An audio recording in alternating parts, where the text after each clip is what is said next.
mother's style was a sight to behold. In that purple dress, so bold and cold, with heel boots from days that seemed lost, she danced through time, never counting the cost. Oh, genie in dreams we trust, fate weaves tales it magically runs. A dream of genie, wise and free, with laughter and love she'll always be. Through life's ups and downs we face, in the dance of our dreams we find our place.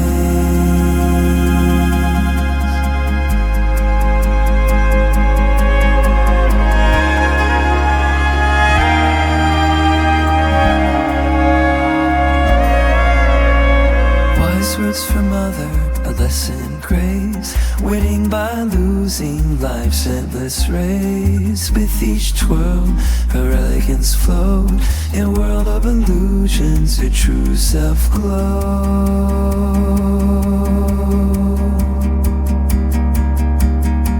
Right, lady, we both know the score. In the game of hearts, we always want more. I dream of genie, wise and free, with laughter and love she'll always be. Through life's ups and the downs we face, in the dance of our dreams we find our place.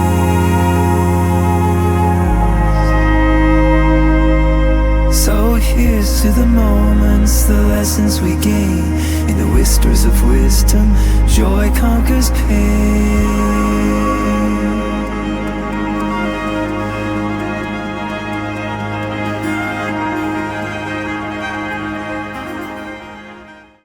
'Cause everything is gonna be what it's gonna be. There's nothing we can do about that. Should I say it again? Everything is gonna be what it's gonna be. There's nothing you can do about that.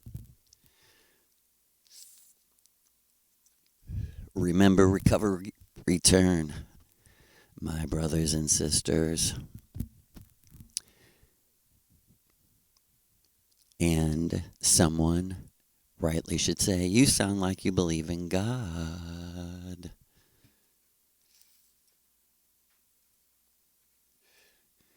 Let's stop believing and start experiencing.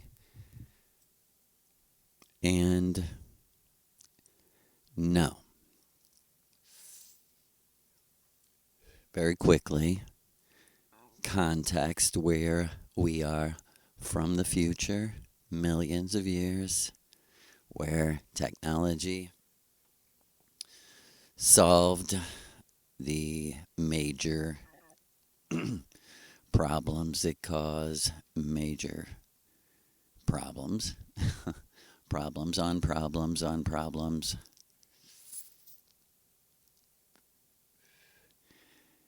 And in part because Mother Mary Orsic was the shamaness who saved humanity by connecting with the god Lucifer and fulfilling a plan of moving the chosen few of mankind to Venus before Aleister Crowley, England, America, and the rest of the world lost their minds after they left, including the man they hate so much. And you got to take that data fact and that polarity is real until you know for a fact, as we see with Ronald McDonald, President Ronald McDonald, that it's all fake. The FBI, the CIA, the Democrats never did hate him. and never planned on putting him in jail. The assassinations were complete. I mean, shouldn't that be a red line with people who love the truth?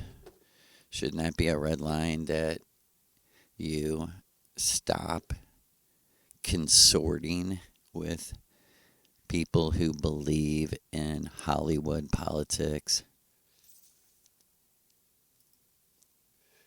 You know how I know that the quote assassinations were fake?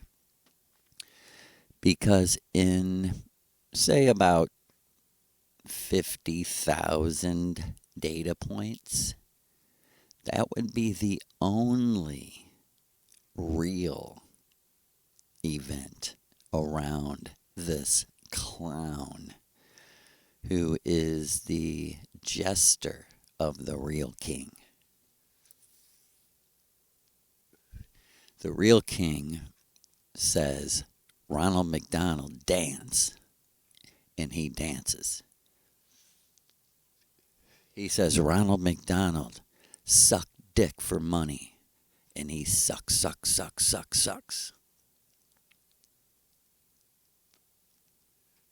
Turn off the clown show and turn on your memory and figure out your own life. That's what will get you out of here in the most straightforward street language. Figure out what has happened and why it's repeating and why you can't, listen to this, double whatever they call it, how you cannot not do the thing you know you have to do. You know that you're supposed, so posed. You posed, right? They took a picture and froze that moment in computer technology, and it keeps repeating that moment. You know the moments, it's more than one, that defined who you are today. That's the eternal return in your life. And if you can't break the circles, I didn't know what Maria meant when she would say, who can break the circles? Who can break the circles? I'd be like, what circles? Truly was a foreign idea to me. And here's how far I had to rewind. For the people paying attention, I believe in my Christian deconversion, deconstruction, implosion, revelation. I mentioned one day I would go back to how I became a Rastafarian and how this defined 20 years later. And it took 20 years to understand, because the mystery of life is that your eternal self is enough forever to entertain you, to fascinate you, to awe you. You know, what can set your heart soaring? Really, stop living death. Stop being living death. Stop living the dead American. You know, I shouldn't blame it all on America, because everyone who wants to be like us deserves the same thing. And maybe I am being hard on people, but when it's, you have to get my context. I'm saying that because the unconscious agreement is to allow the owners, the slave masters of us all, through the banking system, through the usury system, we're allowing them to crush children under 2,000-pound bombs, burn people alive in tents, and it's not just Palestine, Lebanon, Syria. It's as far as you go back to World War II in American history and World War One. You see what the fuck happened to America. Where is George Washington and Thomas Jefferson? Where is the do not get into foreign entanglements and foreign wars? Stay out of people's fucking business. It's not, we, it's sad to say, but I think my ancestors, my grandparents came to America after World War One from Ireland and from Italy and from Deutschland, Germany. And I really believe that they had the best intention flipped on them, that they were like, let's forget about all of what they told us we were, racially, politically, economically, and let's believe in freedom and individualism. It's kind of the Ayn Rand dream. And that's why George Washington, Thomas Jefferson, and Thomas Paine are the gods of America, whether you like it or not. And if America would follow those gods, if America would burn their stupid ass Bibles and read the writings of George Washington, Thomas Jefferson, and Thomas Paine, who exposed the Bible for a ridiculous comic book back in his day, back in 1770. He didn't even have a Bible in his possession when he was writing the book. He was doing it from memory, and he was like, this shit's so absurd in the context of an almighty creator of all things, including our eternal souls. How could eternity be created? No. That means that exactly what the book says, we're like it. Not him. Him would be Aleister Crowley. That's what your Bible is. It's an edit. It's a supercomputer AI edit bent towards systematic thelema.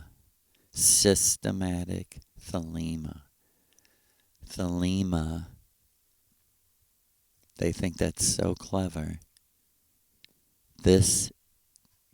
Your Walmart Bible is the religion of thelema.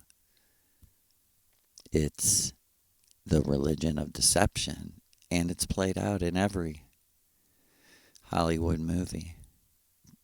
What do you mean, Joseph? What I mean is in every Hollywood movie behind, not every, of course, I'm exaggerating, but you understand my point.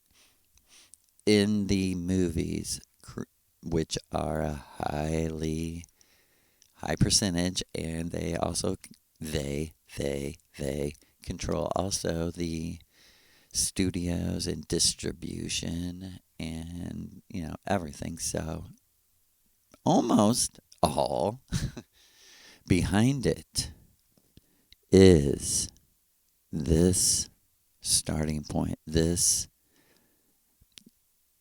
agreement with your unconscious, because they're making sure it's true, but they want you, here's the hinge, here's the very crux of the matrix. They want you to believe that the basis, the foundation of real reality is a goddamned nightmare. Okay, this is what the Bible actually says. That Jesus was Yahweh and became a man. This is Paul, Pole, North Pole, South Pole, Pole. They're controlling the poles, the Pauls. And who is controlling the Pauls? Well, Luke key. The Luke key controls the poles because they say that's the God spell of Paul. Pole was Lu key. And you can bet that somewhere in the mark of the beast is the book of Mark, is the mark of the beast, Aleister Crowley. And all of the scholars are convinced by the data evidence of an illusion. Remember that. That's why I say burn your books and all that, because if that's your end, then you are totally deceived. You might as well be deaf, dumb, and blind. You might as well not have any technology because it's only harming you. Because you will never get the truth from a lie. You will never get blood from a stone. And you're only in this scientifically controlled dictatorship reality.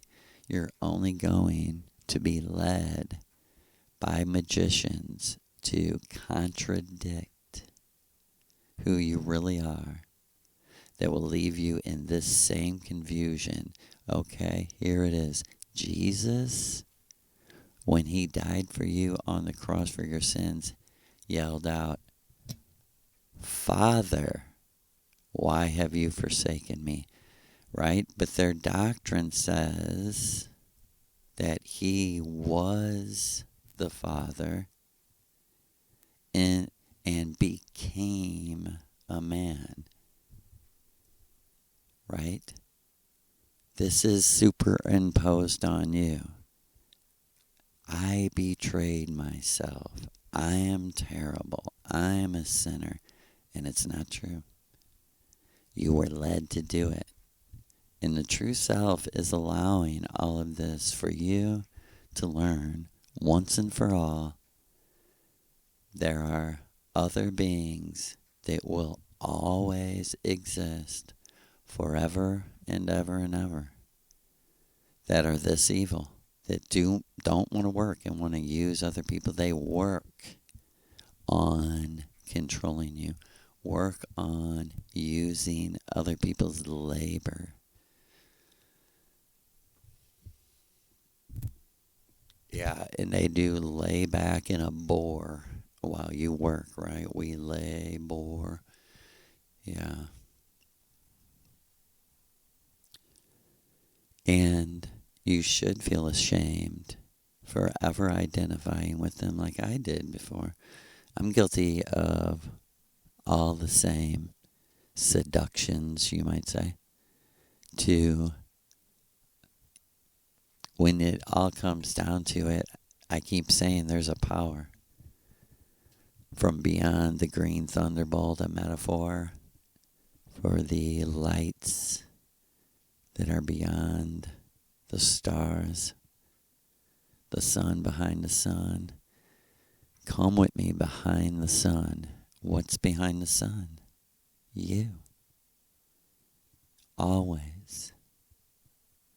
Only your truth can set you free. I mean, when it really comes down to it, other people's truth are interesting, powerful, but can't unable to set you free. And, maybe this will be a couple parts, but I will get into the story.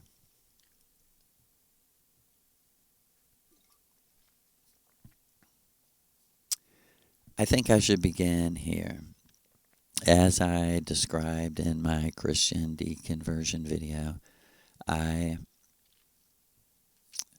was raised in like a non-denominational Christian, like sort of Baptist saved, you know, are you saved?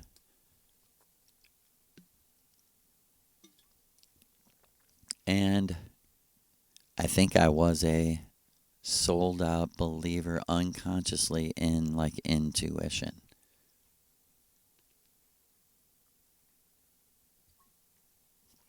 I look back and certainly I was consciously trying to think for myself, but unconsciously, and I want you to see the golden thread in this story of the true self truly deceiving the avatar into these experiences for the avatar to know the true self. That's the real story that they're playing on in the Bible. That you are God over the avatar, Jesus. The avatar is in the matrix saying, when you see me, you see the true self. And he or she's being honest. We mean it. We're trying. That's what's so frustrating and unnerving for people like us. Because we're like, where's the peace? I need the peace now.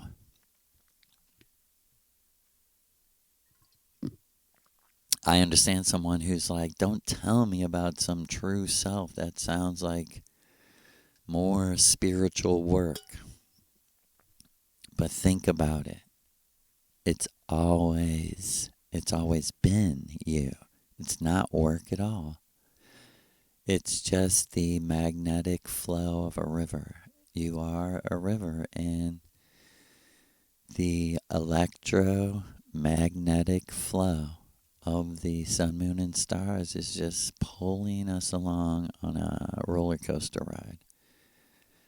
And yes, it's pretty wild, but just relax because there's nothing you can do, because once it's over, you will realize, like, man, I should have been able to control my feelings better, and I should have spent my time more wisely. It was very valuable, the simulation, because I sure in the fuck am not going back in that context. And this is a sort of dualism that comes together like this.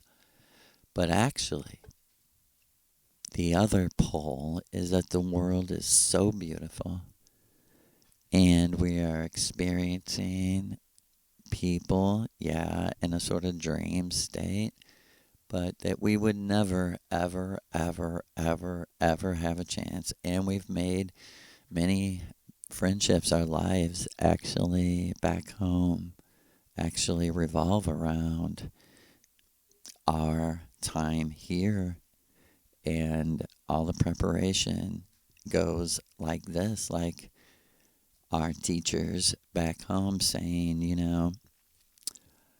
the technology shows you're going to be in this area of the earth, and this is where you're going to be born. We know all this. You're allowed to figure out the people you may come in contact with. It's a big psychic challenge. We start that day like, oh my God,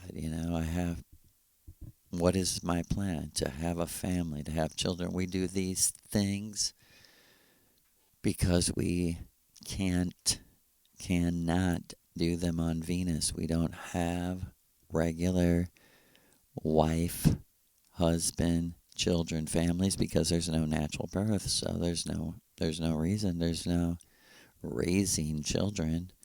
There's no children raising children in the like we have in the simulation, the hologram, because obviously it doesn't work. Obviously it leads to chaos, crime, force and fraud, violence, which if we're gonna be able to imagine, meditate, concentrate, then we cannot have those vibrations ever present in an ever spiraling continuum of suffering and problems. So this, like Maria said, if you don't like it, too bad, because this is what had to be done to protect people. And it was time to stop the backwards march of humanity, the abuse, the psychological slavery of the masses had to come to an end. And what it did doing that so exposed who was actually the evil behind the evil, you might say, the attraction, the real brains, you might say, behind drawing the masses to the dark side, you might say, was finally and permanently discredited and abandoned, as Haile Selassie would say. And as Maria told me, this happened millions of years ago. And reality on Venus in the dome cities has been consistently the same for millions of years. And as she always says, it may change one day. Maybe one day, somehow, the tables will turn and we'll be imprisoned in a simulation. And like she said, does it really matter? Because look, we're volunteering to go to the very prison that we put these people in because they are the cause of suffering. People want to know, what is the cause of evil? Where does evil come from? Evil comes from individual people who eternally choose it because it reflects their true self. Their true self really is this. And there's no God that's ever going to do anything about it because a leopard can't change its spots. All my references are, you get it.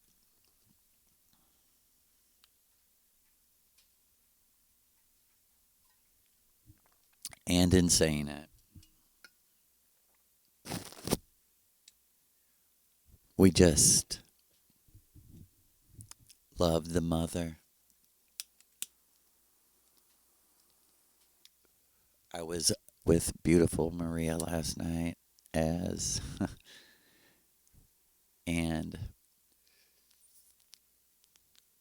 she was dressed in a dress I've seen her before in.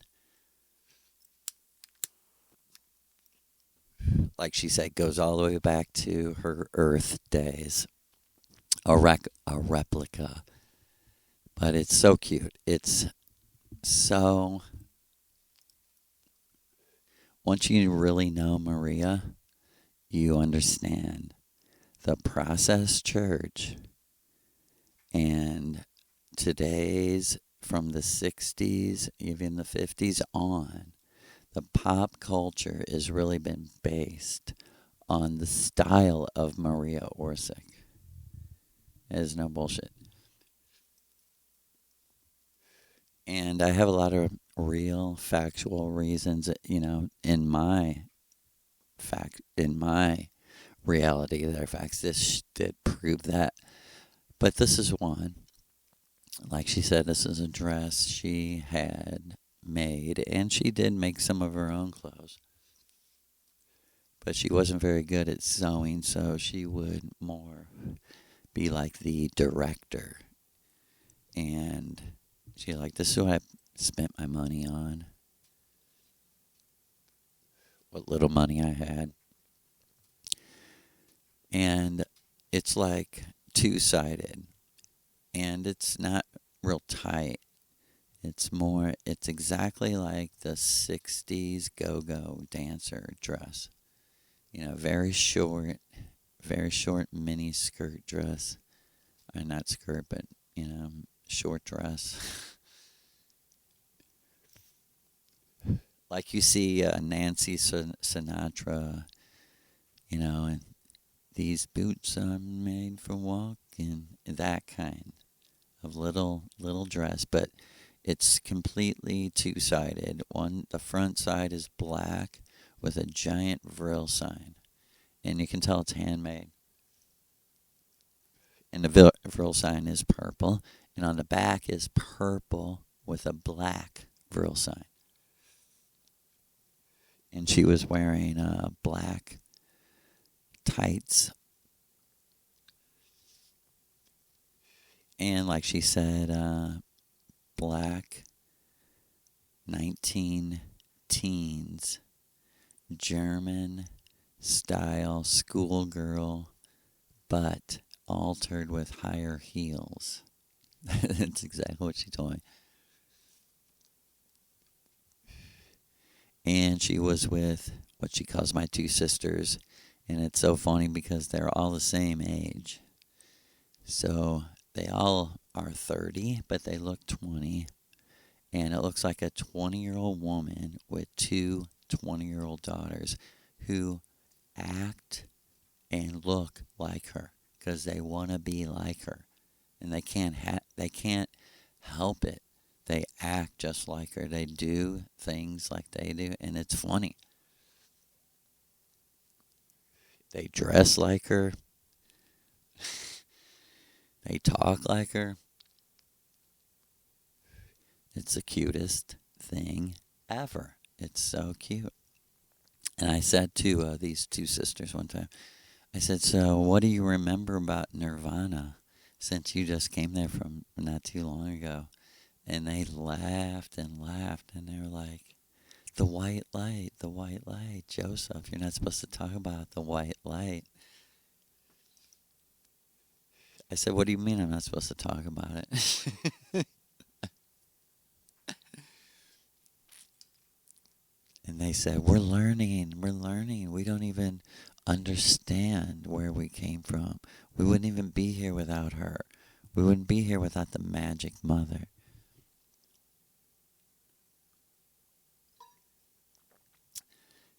Quickly to it. And I want the golden thread to be recognized.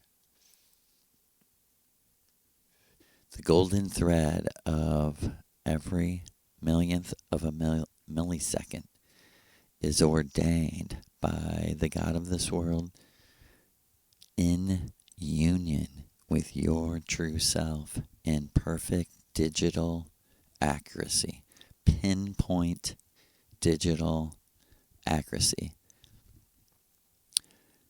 So, as I was saying, I suppose I was a big believer in my own inner voice, intuition. And look, this is a story of how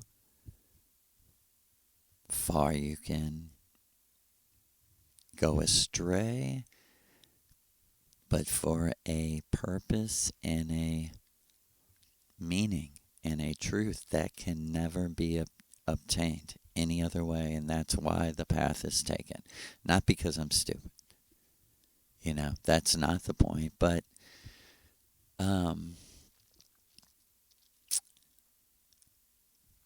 and I remember when I became a Christian, I was invited to speak at a church, and I would say there was a lot of people there, probably 80 to 100 people there. And for real, the average age was probably like 70. And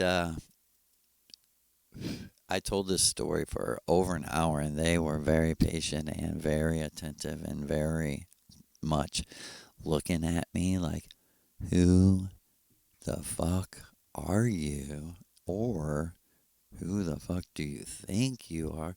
But I'm just telling the story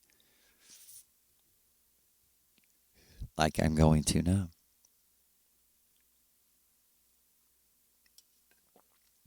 So, up into this very afternoon, I may have been unconsciously doing some things like artistic, but in my own conscious mind, I was just pretty much a desperate emotional wreck. I and I think these things led to the true self doing this magic, because that was the only way I was gonna go down any road. I was already like I came into the world believing I could be supernaturally led. That was my unconscious bias, my unconscious leaning. And, you know, to even back up a little bit before this, my heroes were just like heroin addicted guitar players, songwriters like Johnny Thunders, Steve Baders, Brian James of The Damned. And I'm not saying they were all heroin addicts or anything, but they were very much, the rock and roll party lifestyle.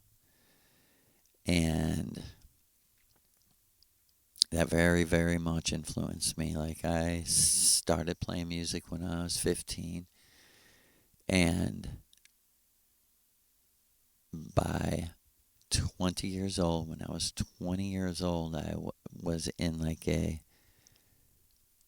I didn't even really know, but I started listening. Let me say this, I worked at a record store. Like, my whole life was revolved around music, and I worked at a Streetside Records, and I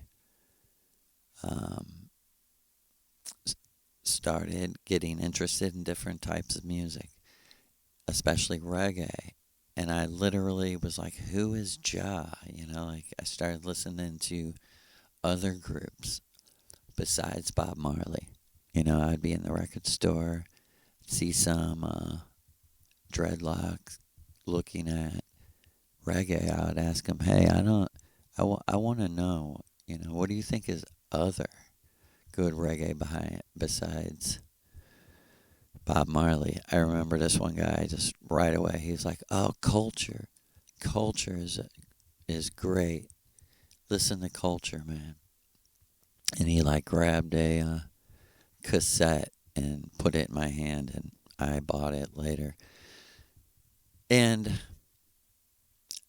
for real, in a way, I grew up like a sort of lower middle class street kid. Not that I had to live on the streets, but that was fun to us to, run around in the world. Like, when I was 11 and 12, me and my cousin would take the bus to Jamestown Mall. And I could see even back then I was so much of a ritualistic person. Like, once we liked that, I was like, oh, we should do that like almost every day or every day. And we would go and play pinball machines and look at records. And but it was just the thing in my neighborhood was basically like you're a dork if you sit in your house doing nothing. And at the bottom of my street, about 10 houses down, was the railroad tracks. And so there was always kids, at the railroad tracks smoking cigarettes or smoking weed. And like that's where we learned about all this kind of stuff. And we also had woods where the same thing happened. And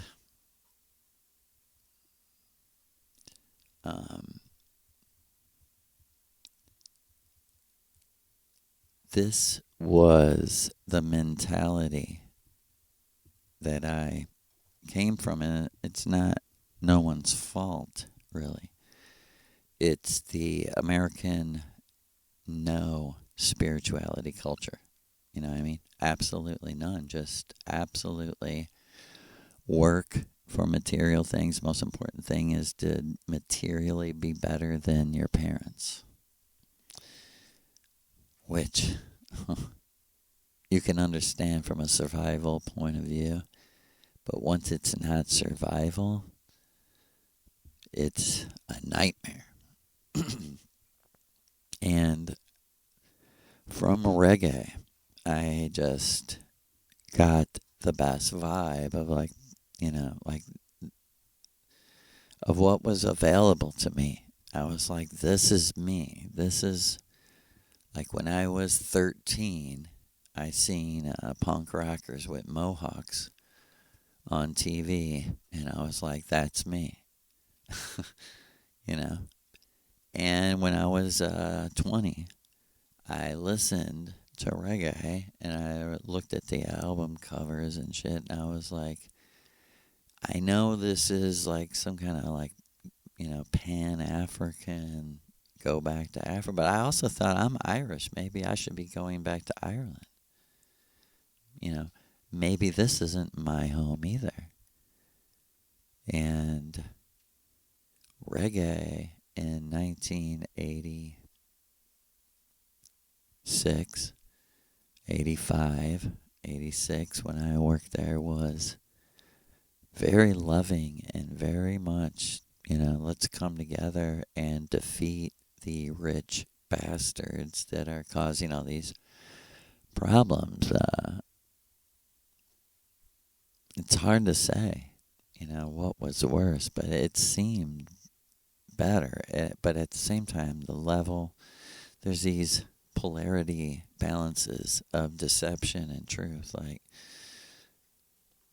So, long story short, I was always a big lover of marijuana, of course. That's the part of the religion of reggae, and that's probably what most attracted me, was their open-mindedness. And at the same time, I have, a social life of partying and drinking and going to bars and clubs and, partying like people did in 1990 by this time. So a few years had passed and I was, deep into the roots rock reggae, deep into Jah. And I used to just say Jah is the god of marijuana, Jah, because we didn't know, and I would soon get books on Jah. But little did I know that the true self had a detour that is my plan. Even though I couldn't see it then, I do see now so clearly that it was my plan. And as I told in my video, and this is how I started at the church of 70-year-olds, I said, it all changed for me unexpectedly, completely out of the blue. This day when my have fun religion, party till you die religion, was derailed like this. My friend John had a very nice little ranch house and a small guest house attached to the bigger house where he lived. And he sort of had his own house, a little kitchen, a bathroom, And he had just got these super fresh, like he said, golden sun. They were called golden something mushrooms, magic mushrooms. And he was dating my childhood friend from the neighborhood, Julie. And we called each other in the morning. I came over there about 1 o'clock in the afternoon. We're like, all right, let's brew up some mushrooms, call some people. Let's have a mushroom party. And we'll just give these mushrooms away. Just, let's just have a party. And we'll brew up the tea and let whoever comes drink as much as they want. And so when I came over there, I got there, he's like, yeah, I brewed a whole ounce and even let it concentrate down. He's like, and I'm going to mix it into like a whole pitcher of Kool-Aid.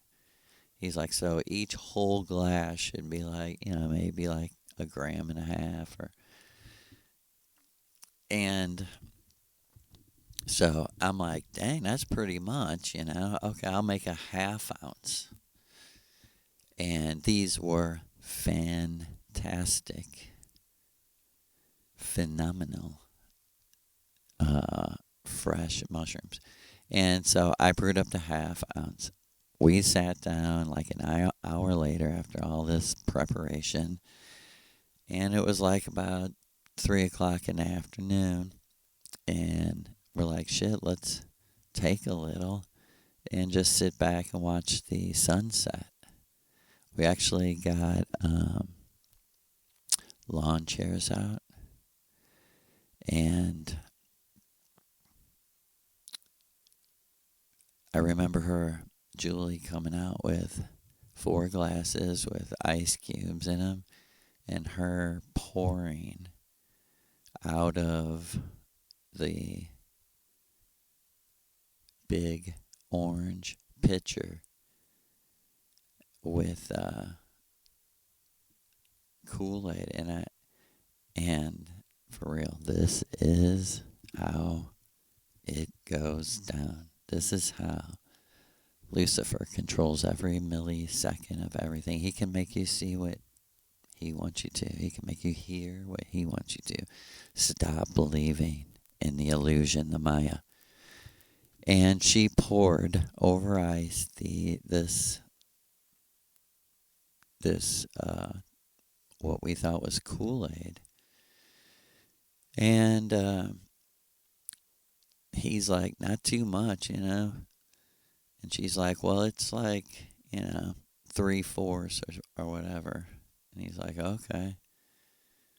And me and my friend, Timmy, who was there, we were like, man, let's just slam it and get this rolling, And I was getting my mixture. I was like, you know what? Let's keep mine right here, and maybe we'll drink a little more of mine in a little while, And Timmy was like, yeah, okay. So she filled the glass up, and I said, "Shit, let's just put a little mine in this, mix them together." So I took a strainer, poured a little mine in there, and we toasted each other and slammed the whole thing. And literally, we walked outside to the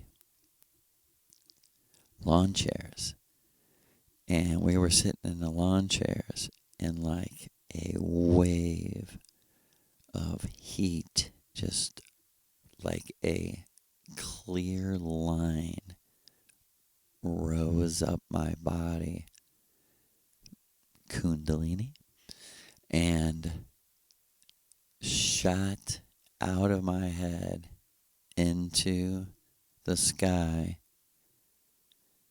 And I was like, what the fuck just happened? Nothing had ever happened to me like that. Some insane physical sensation. It was like being scanned by something. And my friend was sitting in a lawn chair next to me, and I went to turn to him to try to explain to him how uncomfortable and crazy I felt and how that wave went. And when I did, I could not talk right. I could not get my words to come out right. And I tried to get up out of the chair, and I literally, like, the lawn chair, like, leg, like, folded, and I literally fell to the ground. And he started laughing, and I wasn't laughing, and I was like, "What's going on? I feel like this is hitting me already." And he's like, "It is. I can't believe this." And I'm like, "Timmy, it's 1 minute after. It should take a half hour to hit it. It says 1 minute." And I was like, "Man, I feel nauseous already." And now the scan wave of heat was just going continually up and out of my body, up and out, woof, woof, woof. And like everything in my mind was like, just lay down and relax, submit to it. But I was completely alarmed. I had no data. I was dumb as dumb. I was dumb as dumb, and I didn't know. I did not know that you could not be poisoned by psilocybin mushrooms. I did not know. I didn't know how safe they were. I did not know. It's impossible. They're non-toxic. It's impossible. There's no toxicity in psilocybin mushrooms. There's nothing toxic. It's going to turn on your brain, but it's not poisoning you. And neither is Amanita muscaria. There's no poison in there. And even poisonous mushrooms, which obviously aren't meant to be eaten, even they aren't that poisonous that a little bit would kill you. But as you can imagine, as a dumb 20-year-old, I became paranoid. I was like, I walked back in and sat down, and they were both like talking, my two other friends, and I go, "What is going on here? What is happening?"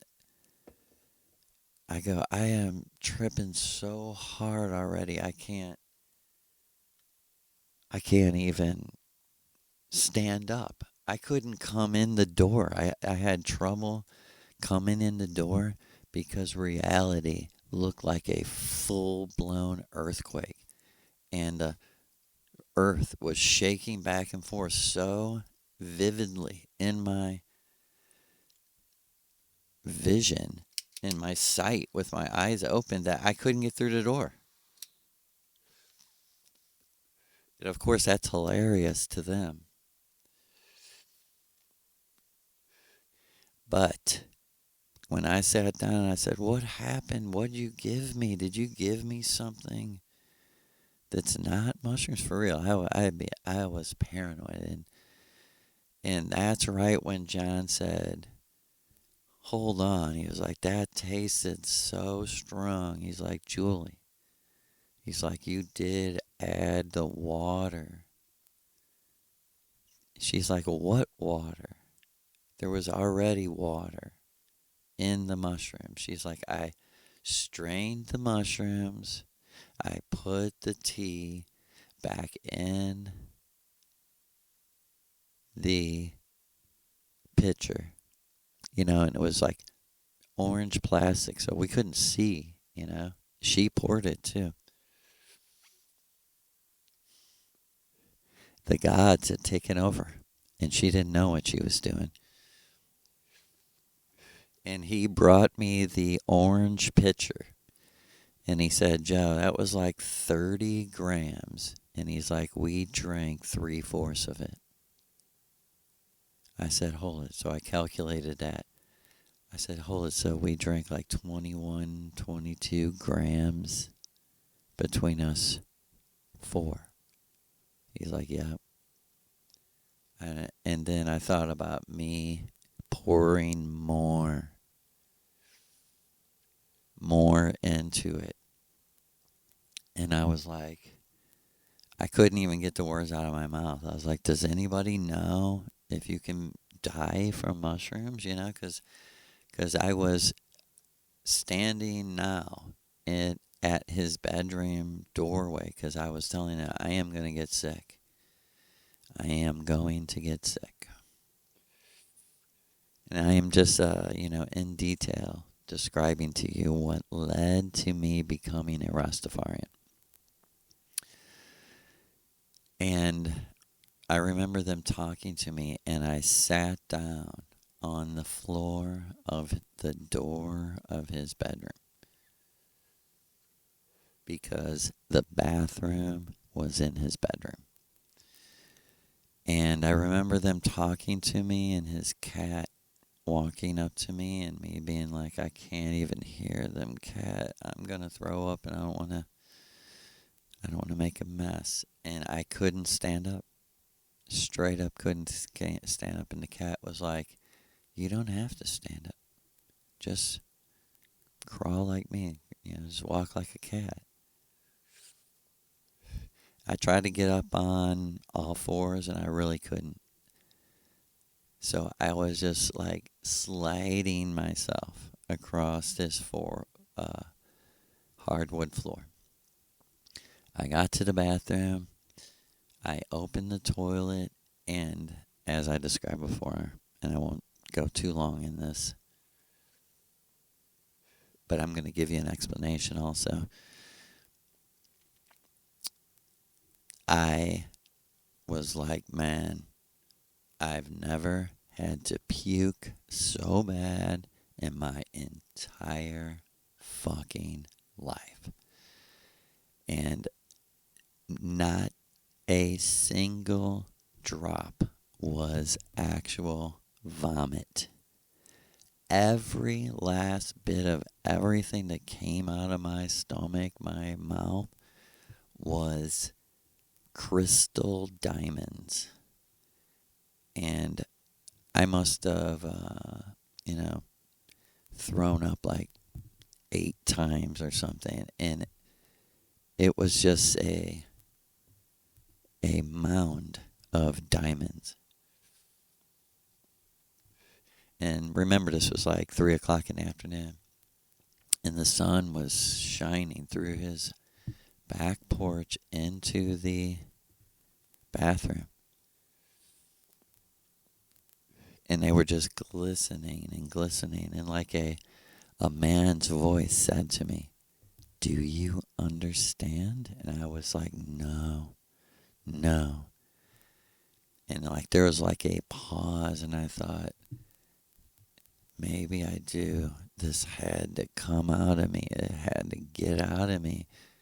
And I was like, this whole life, this whole lifestyle has to get out of me. Is that it?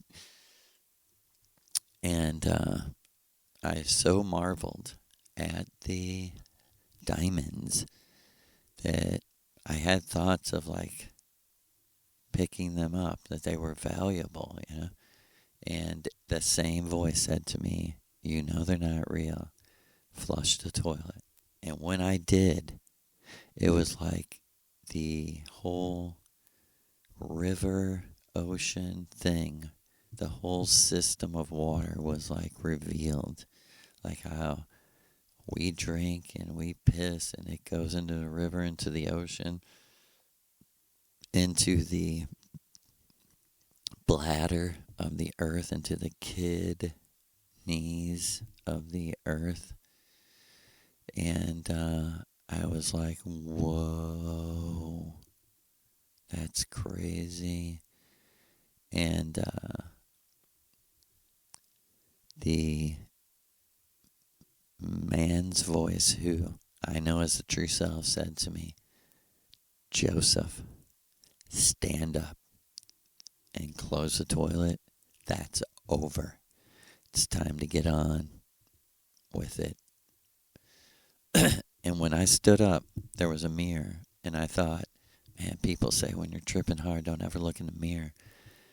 And it was like a power, like a force was like, no, you're going to look in the mirror. You are surely. I was standing, right there. And I was turned sideways, not looking in the mirror. And I just looked over, and there was nobody. There was nobody there. And it shocked me like a horror movie. I went like, and the man's voice was like, "Don't be afraid, Joseph. Stand in front of the mirror and look." He said, "The mirror is magic." And when I looked back, there was a Native American Indian in full war paint, looking like he wanted to kill me, and a black voodoo man that I, in my naive, dumb mind at 20 years old, I just thought, evil voodoo man that wants to kill me. Both looked very angry at me. And I did not see me in the mirror at all. And I jumped back and looked behind me in the shower because it was so real. I thought they really were standing behind me. And the man's voice said to me, "Do you know why you're not there?" And I said, "No." I said, "Because," he said, "because you don't exist here, but they do. Do you know why?" I said, "No." And he said, "Because their true spirit lived here before you did. And they're angry that you're showing up in their world because they hate white people, and they hate white people for a good reason." And it was completely insane. I said, completely naively, as someone who was raised not to be a racist, I went, why would they hate white people? And literally, the earth started shaking like an earthquake, and I fell and laid on the floor of the bathroom. Again, I got back on the floor because the earth was shaking. For moments, I thought it was a real earthquake. And I thought to myself, what a fucking odd timing that there would be an earthquake on the Madrid fault line in Missouri while I'm on the. For real, I thought, and I thought, like, no, that's not rational. And I thought, I don't know what's going on. I have no idea what's going on. And I looked back in the mirror, right, to see if I was there, and it was like a corpse. It was like, and I looked back again, it was like a skeleton. And I wanted to scream, but like when you're sleep paralysis, I had no breath. And that's when I laid down on the floor and I was like, okay, I just need to concentrate on breathing. That's all I need to do. Like, this is, it was like I checked out. I was like, this is too much for me because I understood what they were saying. They were saying, hey, we're the other races that suffered the end of the fucking world because of the white race. Not, you know, if you want to break it down racially, white people ended the world for everyone. It didn't really have anything to do with other people. It just had a giant fight of Europeans. And they went so crazy, they started nuking everything. And a suicidal Aleister Crowleyan, Jesus, I hate myself, Father, why did you forsake me? Suicidal spirit is upon America because it's just a Hollywood show from here on. In 1948, it was real. And as she said, we sat in another dimension on another planet asking people, do you know what's going on Earth? And people would say, a nightmare. And we will continue the story that when I finally came back to the Matrix reality after that first shaman trip, how I had one thing and one thing in mind. Becoming spiritual so I could understand what happened to me. What happened to me? Because anyone I would tell the story to, I didn't feel like they were adding anything or knew what I was talking about. And I was smart enough to know, like, you haven't had this experience, so you can't really even commentate on it, you know? And the people that I had the experience with me were completely at the same level that we could only really ask each other. We had no answers, you know? We had no experiential answers. Remember that the ancient Druid priest put the mushrooms in my hand. He said, this is our religion. Experience. Experience is our religion. Our story is our religion. Our vibration is our song. We must be free. We must be free, right? And I wish that upon you. May the gods of America rise up in these last and final hours after the death of the Constitution, the death of the Bill of Rights. We're waiting in limbo as Ronald McDonald leads us into mass chaos, murder, and destruction, right? Mark the words of Maria Orsic, whom I speak for. Hail to her name. May the blessings of Blue Lou be upon our Mother Mary forever and ever. Guide us and protect us, Mother.